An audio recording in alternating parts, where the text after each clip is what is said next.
don't think people get it. You know, like, we don't want to just be left alone with our families too, you know?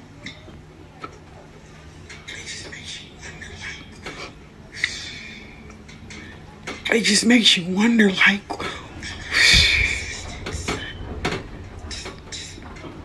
our mere existence. Just.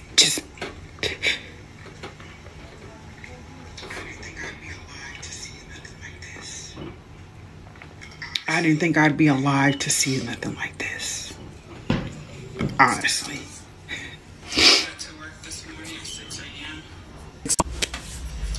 I got to work this morning at 6 a.m. By 6:20, I received a phone call that my father passed. I lost both of my parents in a 2-month time frame.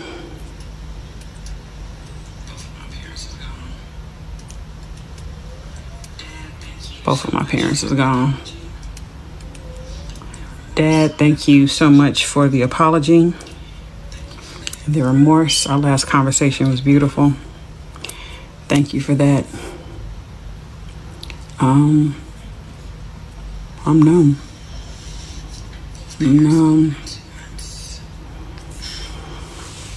Both parents gone in 2 months.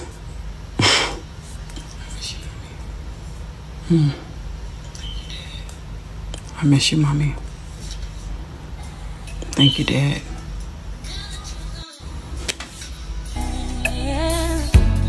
Now that you're gone, every day I go on,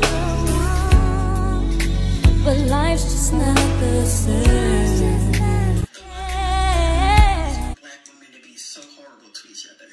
The one thing I can count on is for Black women to be so horrible to each other. So first, let me start by saying I never said that he didn't.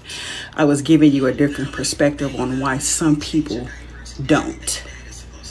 Not only did he bathe them and change their diapers, he did everything a dad is supposed to do from the very beginning, from the very first day. However, though, some people that have traumatic experiences, they don't trust anybody. I don't give a damn if it's your mama, your daddy, your husband, your brother, your uncle, sister, cousin. If it's traumatic enough, you won't trust a soul. And I didn't trust a soul. Neither one of my kids went to daycare. None of that. You know what I'm saying? But I can always count on a Black woman to say some evil, mean, name-calling shit just because someone had a different experience from them. I never said that he didn't. I was giving you perspective on why some people don't. My 23-year-old was up at 1 o'clock in the morning crying and a frantic on the phone with her friends. Like, no, you don't understand. She comes.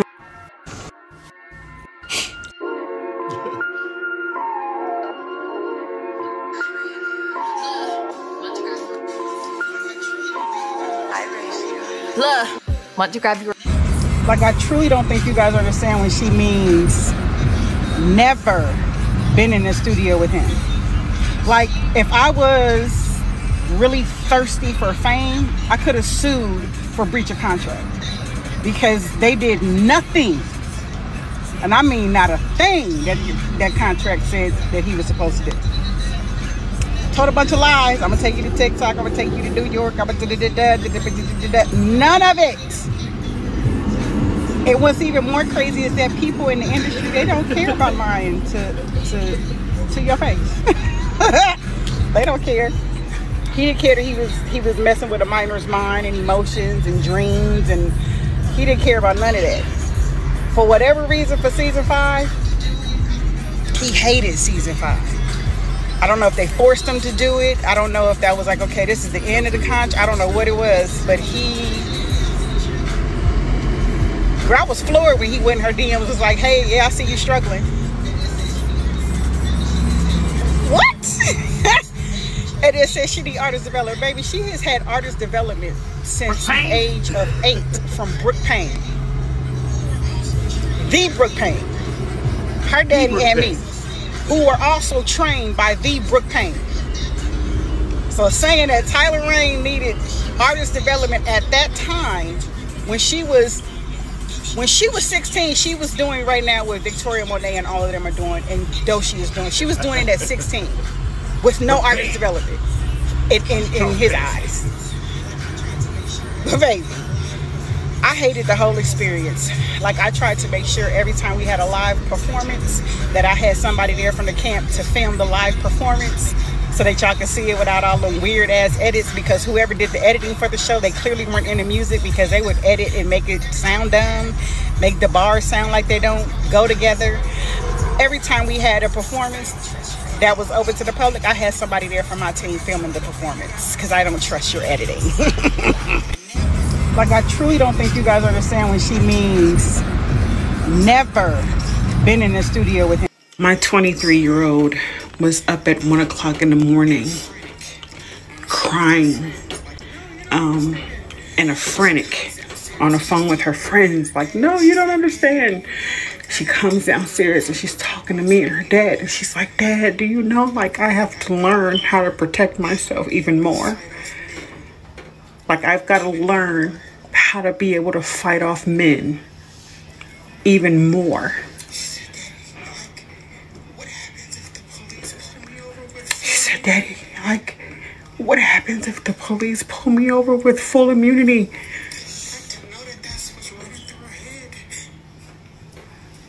Like, to know that that's what's running through her head.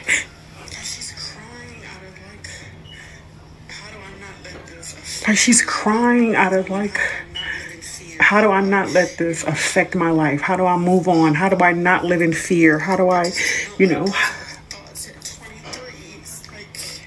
But just to know, like, those are her thoughts at 23. It's like, cops can pull me over and have a way with me, or men can have a way if I don't give them a number on my face. And she was like, what do I do? She's like, I'm going to have to learn how to figure out how to get out of headlocks.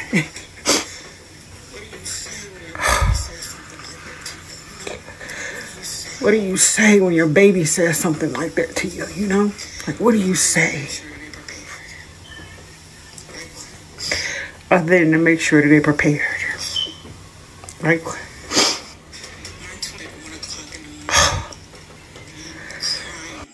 my twin at 1 o'clock in the morning crying and a frantic on the phone with her friends, like, no, you don't understand.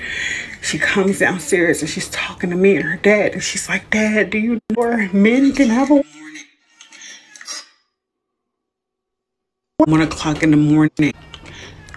So welcome to Chit Chalk Chat. I am POTUS, Chaplain Pang. Welcome back to Chit Chalk Chat. Today is November 6th. I am your host. Welcome back to Chit Chalk Chat. Today is November 6th, and I am your host, POTUS, aka Chaplain Charlie. On this episode, coming up,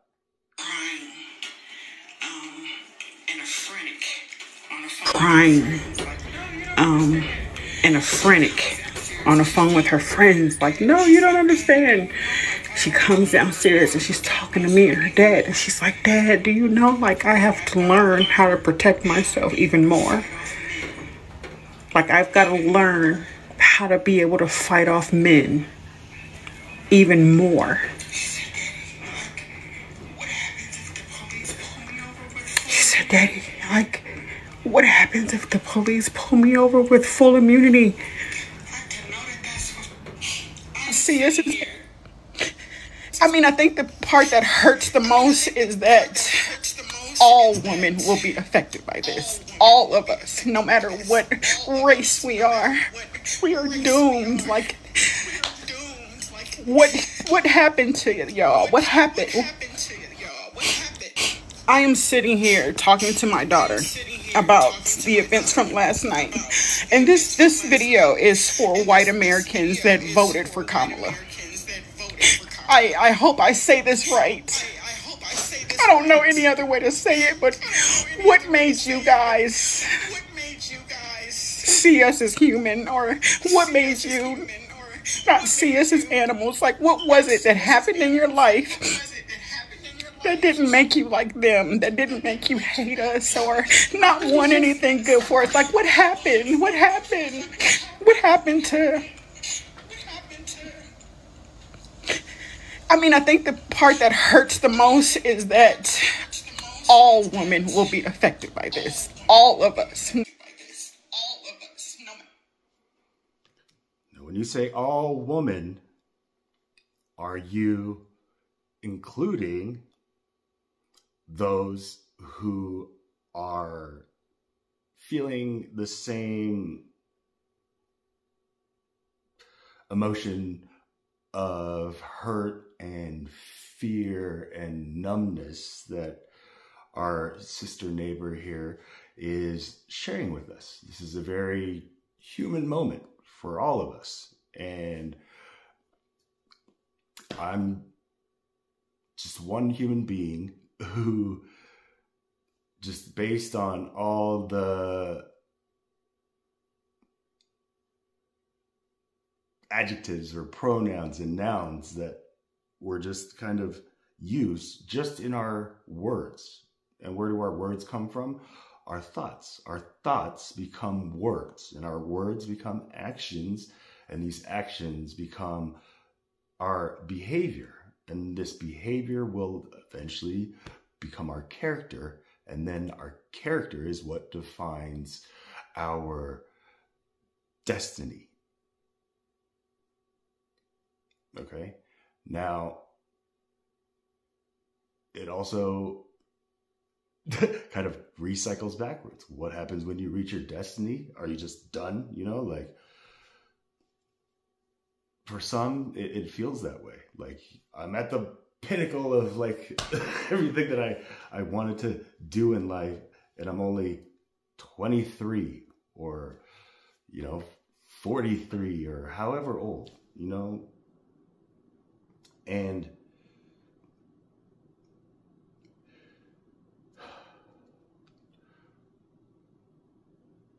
if there's anything that I am truly grateful to God for giving us just this reset, right? I know this term, like the grand reset's been like used throughout this whole campaign process, but let me just kind of reintroduce and redefine what I mean by this opportunity of just this reset, because essentially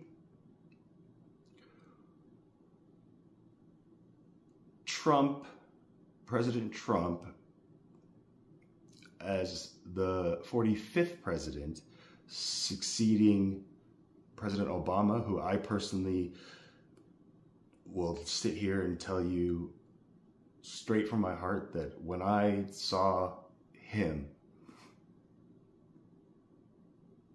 I was inspired, like for the first time to like go out and vote. I had never voted at this time, but then, I ended up entering the era of my backslide. These are like my early 20s, and I ended up getting convicted with, felony charges, drug possession charges. That was just really stupid, where I had to deal with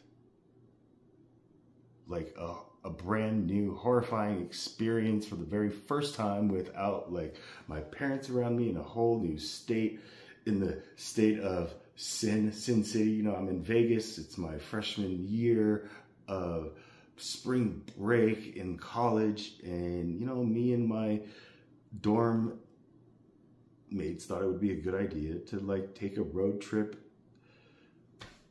to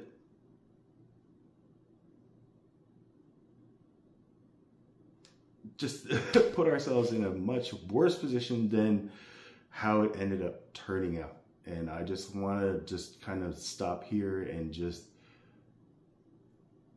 note that this is just kind of who I am, like where my pace can kind of go like speedy, and then it's like a roller coaster where it's like, ah, and then like up. So just like, please just understand that and treat this kind of maybe as like a comedy show, you know, where you just are listening to a raw hour special from a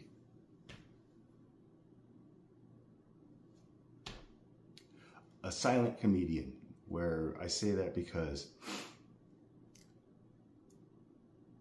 when I felt I was getting out of like this backslide phase, when I was like finding myself, it was through comedy, my pursuit of comedy.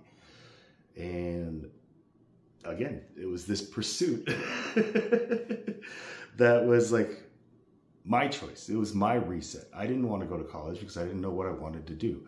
And then in college, I like found out like, wow, watching Dave Chappelle like gave me the same, like,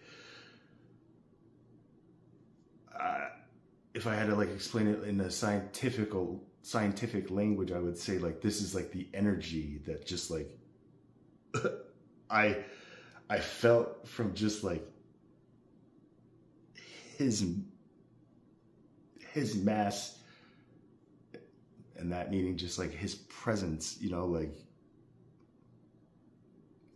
traveling at like the speed of light. And by that, I just mean like the internet, like, and DVD, you know, like this was my freshman year of college before 9/11, you know? So like, this is when like Napster was like the craze, and we were deciding like MySpace or Facebook, you know, like I'm just trying to quickly illustrate the picture for, you know, Gen Z and Generation Alpha, who, you know, I pray will be watching this, you know, long after, you know, I've left this world physically. You know, this is like my I don't want to say my space, but this is my story, right? That I'm sharing on social media with people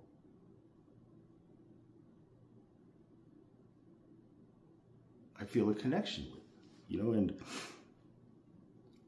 I know like the question, no matter what race we are doomed. Like, what happened to y'all? What happened? So this is like the tough wound, right? That, you know, when President Trump was like just using this phrase, the enemy within, you know, like I hear that, and I personally use that term as like the enemy within is in ourselves, right? Our greatest enemy is ourself, right? And if you don't have yourself standing in your way, then you're free to do pretty much anything. And this is where like the ego, id, and superego come into play, I've found, you know, like it's these three aspects that I would correlate to that diagram of how, you know, the Trinity in Christianity is kind of diagrammed, where it's like the triangle, and you got the Father, Son, Holy Spirit, and like God in the middle, and they're all connected, but the Father is not the Son is not the Holy Spirit. You know what I'm talking about? You know, note to self, this is what I'm talking about. But it's like,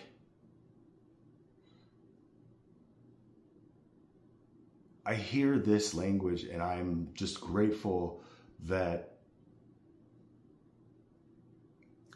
it was my parents and like my father's direct struggle that he faced because of his skin color, my skin color, coming into this country as a foreign immigrant, the legal way, you know,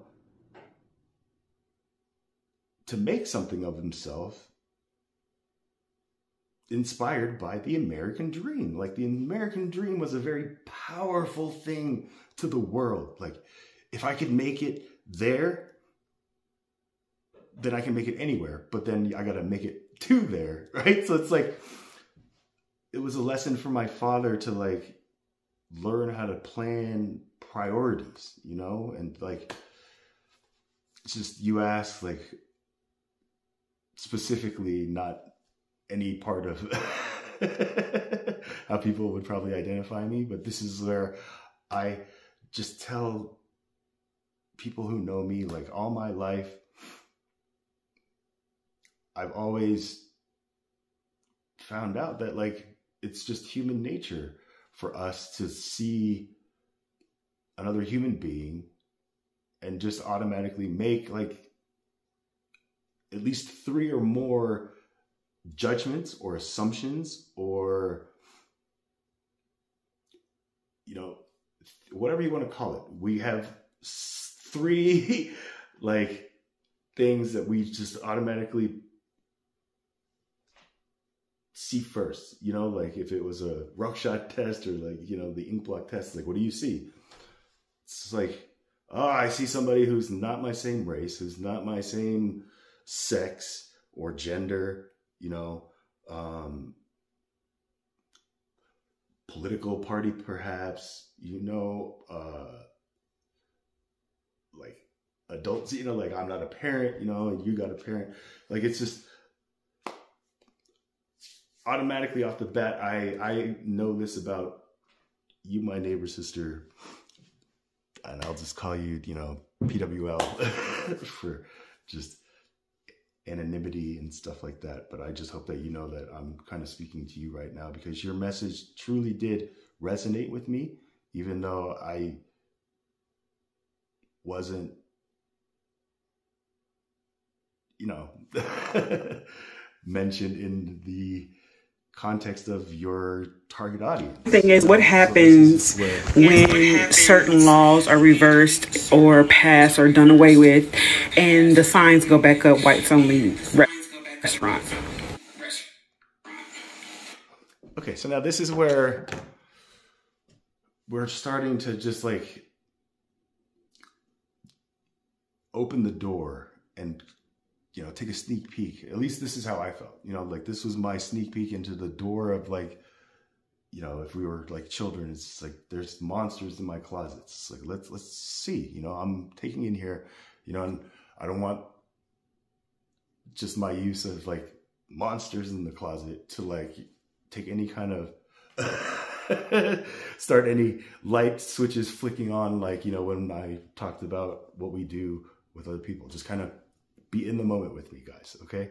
So the fear is like, what happens when it's just like whites only? You know, like I thought she was gonna say something on the path of like abortions, but clearly this is a further wound, a deeper wound that comes from the systemic racism that I guess critical, you know, race theory is the catalyst for, I guess, triggering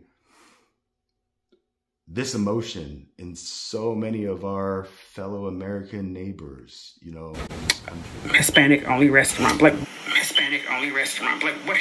This is where I heard that and I was like, that's a whole different kind of fear, because it's just like to say whites only, but then to say Hispanic only, you know, like that was a huge like jump, you know, and this is where I was just like, how did you make that quantum leap from like, it used to be whites only, now it's just going to be Hispanic only. So this is where now I sense like your fear is like not being the majority minority, I guess, you know, like the fear that Hispanics are going to take over the country in numbers, you know, which is, I guess, the collective fear that the white and black, and when I say white and black, I'm talking about skin color, but I have to point this out because I'm somebody who has just like trained myself to be in the state of mind where when I'm using these terms, white and black humans, black lives, white lives, black lives, and this is specific if you want an explanation on why I have to do this, is because I've never felt included in the rhetoric like this. So when I hear about like inclusive language being like a real like mission for DEI and stuff like that, I understand that because of my experience. It's like, I'm a yellow man. Like, I was called Twinkie, you know, by my fellow Asian peers, you know, but then, you know, like my fellow American peers who happened to just all be like white, and some were, you know, African American or whatever. Like, it's just, I just looked at human beings as human beings from the start. And it was when I just began like understanding why all these strangers, like, who were like adults that I've never met, like, just knew my name was Charlie, you know, and like, I was just like, do you know my father? And they're just like, oh no, like, you don't know me, Charlie, but I know you. And I'm just like, what? You know, and I like, it was just like these life experiences where I was just like, wow, you know, like, it was those moments, those memories that were very painful when I started mining them out of my mind. You know, there's like mindset, but then you have to like mine for like the gold in that state of mind, you know. So when I say mindset, it's a homonym also for like mind, like, you know, you got to mine it out, you know, like you've got the raw materials out of your mind. So now how do we process the words that we're going to use to... What happens when it gets back to that? What happens when it gets back to that? It's like, that's what it feels like. It's going to get back to you quick. Like, it's not like, it's not going... Well, just let me assure you that I have 100% certainty our country will never go back to the America where it will say whites only or Hispanic only. I don't know. Maybe this is where you introduce like a whole new idea that I'm just like, I never thought of that, but I can't even imagine what would have led us to that point, right? I mean, we know that there's like spots that are known to be like, you know, Chinatown, or, you know, like the urban part, you know, like these words that we use as essentially pronouns to replace like the noun that we're, you know, like, it's just, you guys have to understand. And when I say you guys, sorry, it just means, just when I say guys, I mean like everybody. And I think that, you know, PWL, sister nation, like, you have to be able to like kind of understand like what I'm hinting at here, because you started off just saying like, this goes out to all the white women who voted for Kamala Harris. Like, how do you guys, you know, it's just like, this is just kind of going to take a whole 4 years with the laws that they want to reverse and the things that they want to dismantle.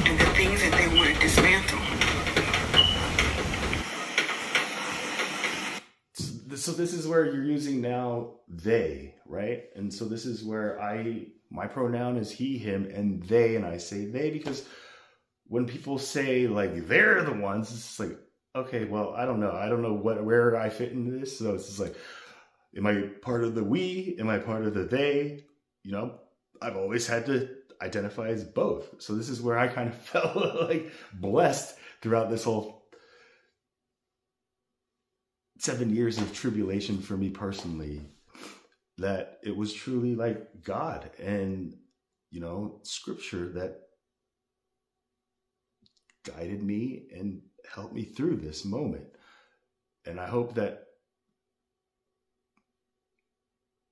this is where I can use this reset to do so, because, you know, on the timeline when it was just like, yeah, when Trump was out of office, like, I don't know, I was in space. And I'm just very optimistic with President Trump. You know, I look at it as just like, hey, he promised us he's going to end these wars, you know, day one. Granted, you know, let's not start picking at him like, you said day one, you know, but let's just say within year one, all this is going to stop. You know, like I have this where it's just like, you know, Vice President Harris, she couldn't vocally make that commitment. She just tiptoed around because she was so focused on her target audience, the women and I guess the men who support them, who are just so outraged by this one issue of abortion and women's rights getting taken away, when Donald Trump just says, I just left it back in the hands of the states, which I was just like, yeah, when he says it like that, that's great. You know, it's each state's opportunity. But then when Christians then pushed that to be like, abolish abortion, this is where it's just like, to put it into a law and make that like how it will be written that this was abolished in American history, like slavery was abolished because we had to go through a civil war and then all this stuff, and, you know, like just all this stuff to be, and it's not even abolished still, you know, like there are people who don't feel or like believe we've gotten past this, even though we're on like a whole new issue of like trans rights, gay and lesbian rights, because like, you know, I hear the same undertones when I hear like, I just don't understand how they think that they're different. Like we're not. I don't know. Like we're not. I don't know.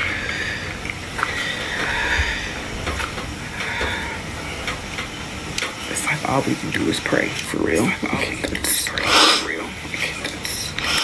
Let me say this though too, I'm even more grateful and more hopeful with every human being that, you know, was born Caucasian that are leaving the most beautiful.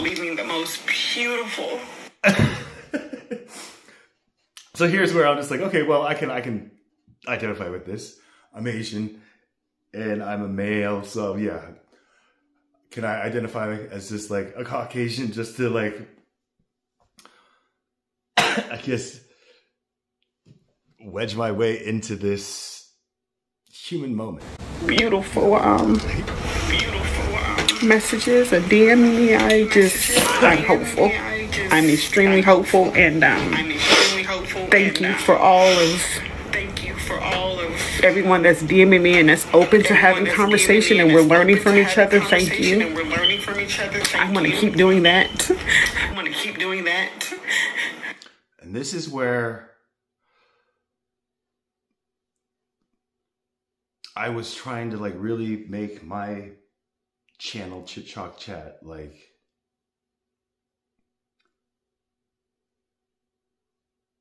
solving this like open conversation in a digital world, you know, like, because it can be done in a very authentic,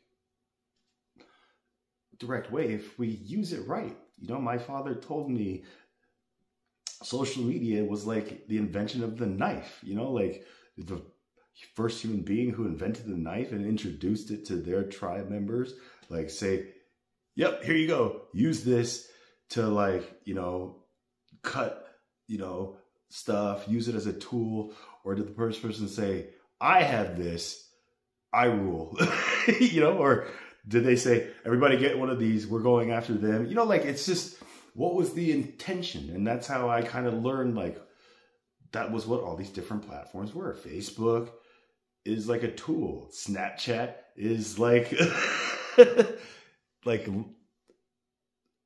a way that was invented to use it as a way to hurt people, right? A deception, you know? Like, you could do something and it won't be saved, and you know, like, it's just like this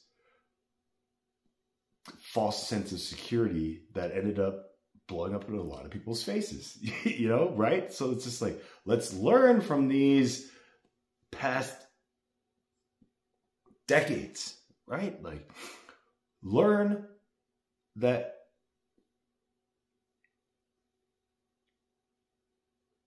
like I said, our biggest enemy within is within ourselves.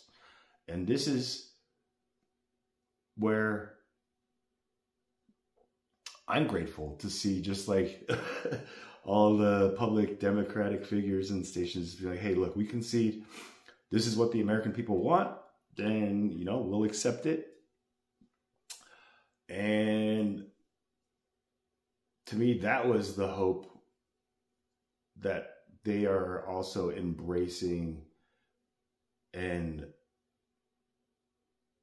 in a sense, repenting in a way that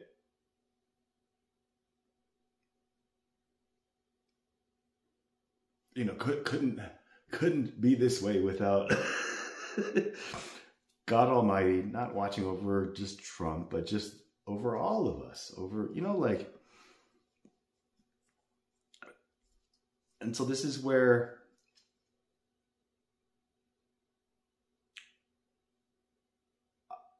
I would begin addressing the daughter, your 23-year-old daughter, and your husband, her father, who was asked this question, like, Dad, like, what do I do when I get pulled over and the police have full immunity? You know, it's just like, if I was a father who had a 23-year-old daughter who asked me that in lieu of, you know, an election result, like, that would be a big reality check. And I hope that parents who are hearing you with their hearts and, you know, just open minds, like, hear, like, this is a true human fear that everybody can get around. You know, like, what child doesn't fear, like, getting pulled over by the police, and just, like, especially being a daughter who, you know, could be taken advantage of, you know? But then if it was, like, a son, you got to think, I have to think, like, if I was a parent, like, would I give different advice if it was a son asking me this and not a daughter? You know, like, this is where I'm grateful I'm not a parent yet, because these are the thoughts that I, like, wrestle around, that I'm just like, I don't know. That's the fear, where I'm like, I'm not prepared, and I want to be prepared as much as I can, because my father was just so prepared for every one of these moments that I would come to him, just be like, Dad, I don't know. Like, I'm, like, the only one that, like, looks like me in school.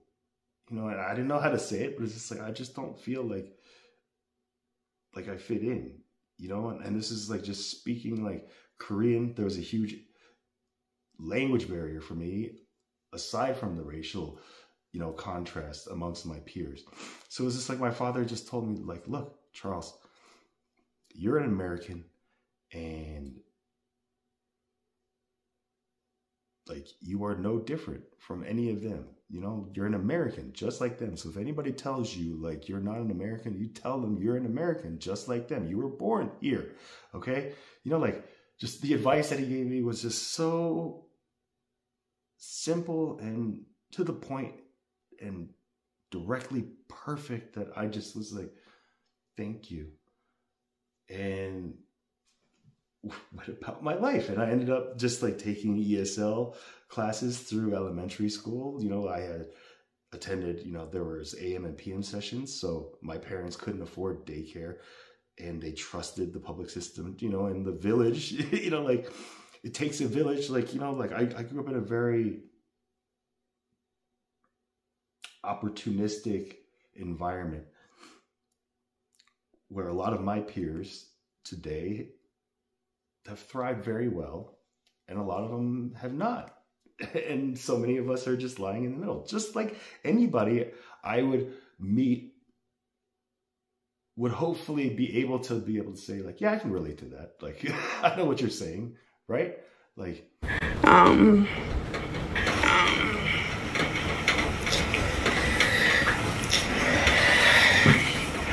yeah. I'm sitting here, like, just crying at all of the comments on that video, because it's refreshing to see so many white men and women share their experiences on why they just didn't choose to be so hateful and racist. To, like, raise you a little bit hopeful. So if you were down and wondering, like, who you can trust. Go look at that video and just read the comments. Thank you. You know, I left my house today and I didn't even know how to move around. Like, it felt so weird. Like, it felt like I had a target on me. So weird. I didn't know who to smile at. I didn't know who to be kind to. I am sitting here, like, just crying. That is the realest statement. I went out today. And that's where it's just, it's so simple. Just be kind to everybody, you know? Like, it was explained to me best as just like looking in a mirror and you see yourself crying and frowning, you know? Like, the only way you're going to see yourself smiling and looking happy is if you change first, you know? Like, you're not going to walk up to the mirror like crying and just be like, be happy. And this is where I like watch those commercials for like the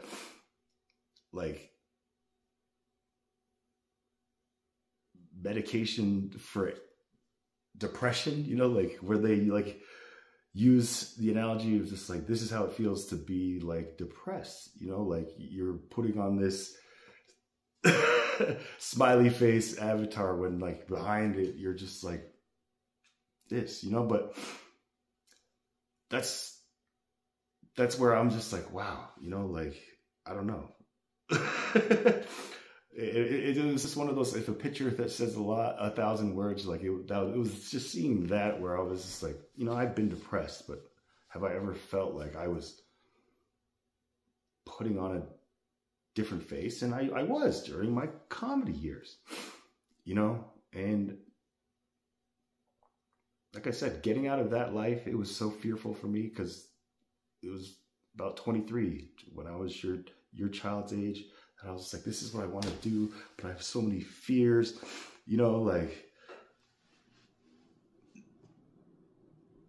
and none of them were, what do I do if I get pulled over and the police have full immunity? Like, I just immediately knew what to do in that situation was just listen and do everything that they tell you, you know, like, that's what you have to just train yourself, you know. And this is where I noticed like the contrast when I would hang out with like my black skinned peers as opposed to just like any other peer. Just, it was for some reason like like my black friends who were the ones where like they just automatically like change into a whole different energy, let alone like image. You know, like, to give you an example, like we were driving in my parents' like Mercedes, and just like my friend was in shotgun, and he was just like, man, I've like never thought like I'd be riding in a car like this. And I was like, yeah, just stop bouncing around so much, just like just chill, like be cool, like, you know, I get it, like I'm excited to be able to be driving this, so like that's not damage, you know, like. But like we came to a stoplight, and like next to us, like a police officer like ended up just stopping, and just I like, you know, he pulled up on my side, and I like look up, and I like nodded, and then I just kind of like in my peripheral, I don't like see that, you know, like I kind of look over, and he's just like, no exaggeration, just, you know, and I'm like looking at him like, yo, everything all right? And he's just like, yep, just being cool, you know. And I'm just like, dude, like kind of, you're kind of making me like freak out. You got anything on you? You know, he was like, I mean, I got like a gun on me. And this is where I was just like, whoa, like, are you, you know, like,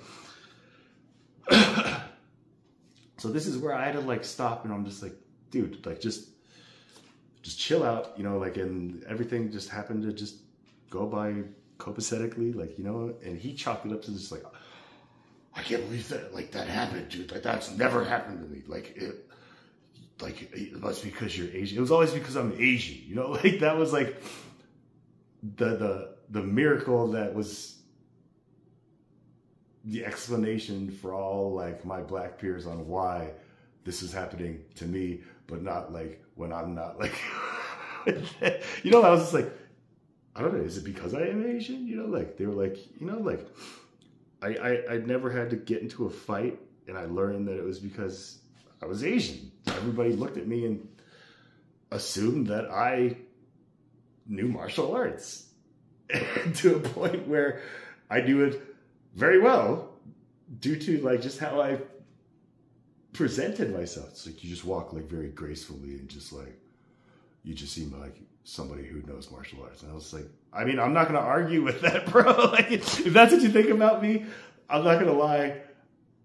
I don't know any of that, but for my own safety, I'm just going to go with that lie, you know? And that was something I had to deal with as a comedian, just like exposing that, just like, I don't know martial arts. So like, this is just kind of like where I was just like, oh, wow. I'm like mining new fears in myself where I was just like, this is kind of how I survived. Now I'm exposing the secret. What am I going to do?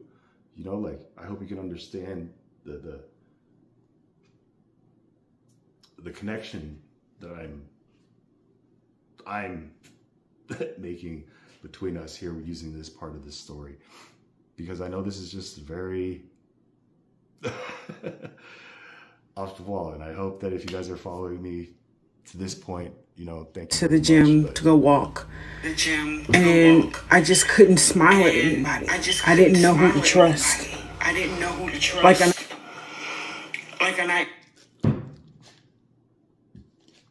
And this is the buzzword, trust. In God we trust. You know, like, trust. You've already told us in the beginning that people with trauma, childhood traumas and stuff like that, may not be able to trust anybody. Parents, siblings, friends, coaches, you know, just like, and I hear that and I'm just like, I couldn't even imagine being in those shoes where I don't feel like I can trust anybody. I mean, like, I feel like I can't trust anybody in a sense where it's just like, look, I have my dreams, I have my passions, and I don't trust people to help me reach those goals. You know, like, I've gotten to that point. It's like, I'm set to do it myself, and hopefully, yeah, if somebody's able to help me and get me over whatever hump I'm at, of course I'm going to accept it. But like, I'm not going to go out and like, you know, trick myself out as just like, this is what I have to offer. Just like what I'm seeing being exposed in this industry that, just like you, I was sitting there just like, I admire these people, yet like, I don't. But like, you know, it was like this weird battle, and just similar to just like, you know, like Trump is this, Biden is this, and I said my piece, and that Biden ended up dropping out, and I was just like, wow, did I do that? You know? And then Harris was the next runner-up, and I just saw her, and I was really focusing on her, and just like, when I hear this sense of like a shattered hope amongst like our female and women neighbors, whatever these words mean to you, but I'm just using those two terms to be as inclusive as I can, you know, like, because I'm just assuming that you're the target audience that's most hurt by this result. And I just pray that this message finds you well and presents a doorway to like lead to inner peace, because that's all I want to help you. And I was saying, like, I was like, this is so weird. Like, I don't even know who to trust. Like, I don't even know to be kind and smile at people. So trust in God. And God is love. And anybody who knows love knows God. Anybody who abides in love abides in God. You know, so this is the reset. We have a chance to redeem ourselves from the way that we acted during this free for all. Now it's time to say, all right, it's finals. You know, like we got to buckle down and show the world that we're better than we were then. That we've grown, we've learned, rather than just trying to react and go back to the America where we feel like Black Lives Matter or All Lives Matter. I personally have said, if it's in a case where it's police brutality against citizens that they protect being the issue on the plate, I would have hashtagged Citizens Lives Matter. But hey, nobody listened to me. But you know, I'm gonna do my best to make those points vocal, because I feel like if I just like had said that sooner, maybe things would have changed, because things that I started to say, this is more because you feel like a walking target of just that everybody hates you. Like yeah, with the whole China fear and stuff like that, I do feel like, hey, I really have to pay attention to the rhetoric people are using about China and foreigners.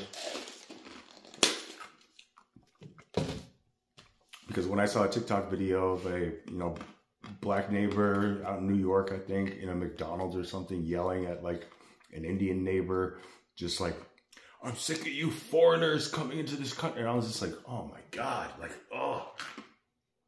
Like that was just like being thrown into like my father's shoes, just like hearing that from this side of Americans. He always told me, like, you know, the white Americans are going to look down on you, but you tell them you're no different from them.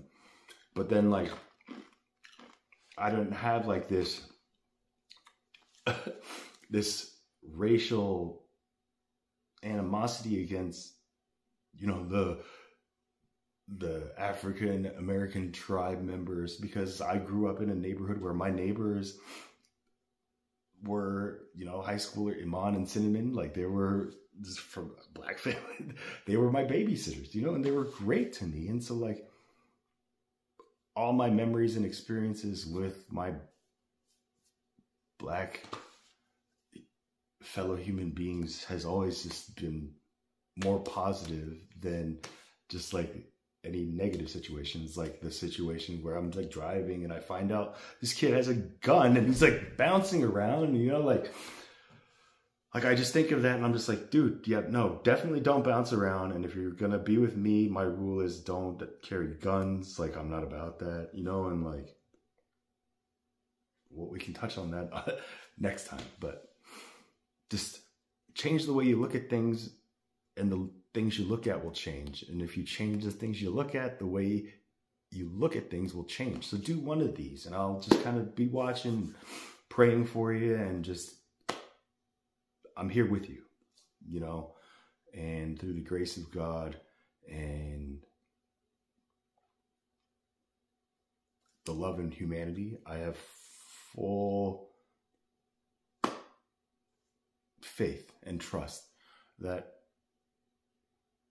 we will succeed and we won't squander this, like I said, this second opportunity, but really just a reset, you know, like we went back in time and now we can treat this as just like, okay, well, let's imagine like, you know, this is like Super Bowl rematches where it's just like the Patriots versus everybody else, or the Chiefs versus everybody. It's just like, they've been said, oh, they won that time because of this. It's just like, then they came back and it's just like, you know, like it's just time after time they've proven. So Donald Trump says he's going to do this. He's going to end all these wars. That's the first thing I'm praying for. And then if he can do that, and then he can go after dismantling, you know, like it's just, we have to watch this man's priorities.